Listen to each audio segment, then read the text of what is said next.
Hi everyone and welcome to Astar's Place. Today I want to share something that I did for a family wedding last weekend. It was absolutely beautiful on the tables and it's such a great concept. What I've got here is a basket. Now I painted these baskets with just a little bit of undercoat. I just want it quite rough and sort of rustic. I've lined it with some moss and I've filled it with soil, and then all of these beautiful little plants I planted up about 3 weeks ago. So if you wanted to do something like this, then if you'd plan it in advance and get them all covered, all planted up and growing, all they need is a bit of water and some warmth and they will grow really, really quickly. These were just little wee bedding plants, half the size, so that's what happens with the sunlight and a bit of water. Now the bride's bouquet incorporated all of these lovely flowers down here. I had snapdragons and I had stock, we had freesias, a bit of columbine, and we had some orchids. So what I did was I just got these little orchid vials here which are filled with water, and they just get pushed down into the soil like so, and I'll do those all now before we get too far into it. You don't need to worry about putting those little lids on there, because what I found is these are designed for an orchid and one flower at a time. If you put more than 2 flowers into there, what will happen is that will just split and it won't hold the flowers, and you really don't need them. This is the job. Putting the flowers in would be something that I would do on location, and I would do it the day of the wedding. The reason I do that is because the flowers, especially stock, drink a lot of water and they will wilt their little heads down. So just put those in the day of the wedding.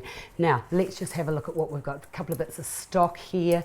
Just trim everything and make sure when you're putting them in that they're not at the same height. Just bring them down just ever so slightly and then slant cut and remove any foliage that you don't want. Then these just simply get pushed into those little, like that, just into those little water vials so that they're getting a nice little drink. I'll use, and you can put more than one variety of flower in if you want to. I love those snapdragons, they're so gorgeous. Remove all of that foliage because that's just going to bulk things up. That can go down into there like so, and any little damaged bits, just pull those off. Now with the stock, not the stock, with the freesias, these here can all go in one little clump so that gives that illusion as if they're all growing. So cut those down there, cut that across there, and then that can just get popped into there like so. Oh, look at that. And the lovely thing about this is on the tables, when we walked into the room, it just had this most amazing fragrance, which was what we wanted to create, because it was an afternoon wedding and it was quite a low-key informal event. And the spring flowers, as you know, it's spring here in New Zealand, with the spring flowers out, it was just a really lovely way of bringing in lots of flowers and having that lush abundance. So it's really a cost-effective way of doing it, not only with money but also with your time, because you can get it all done in advance. And then what I did was I just went through with the flowers that were sort of surplus to requirement, and or if they were a little bit damaged, I just put those into a bucket so that on the day I could just get in there and just put them in. Right, that can just go down into there because that's how it would grow.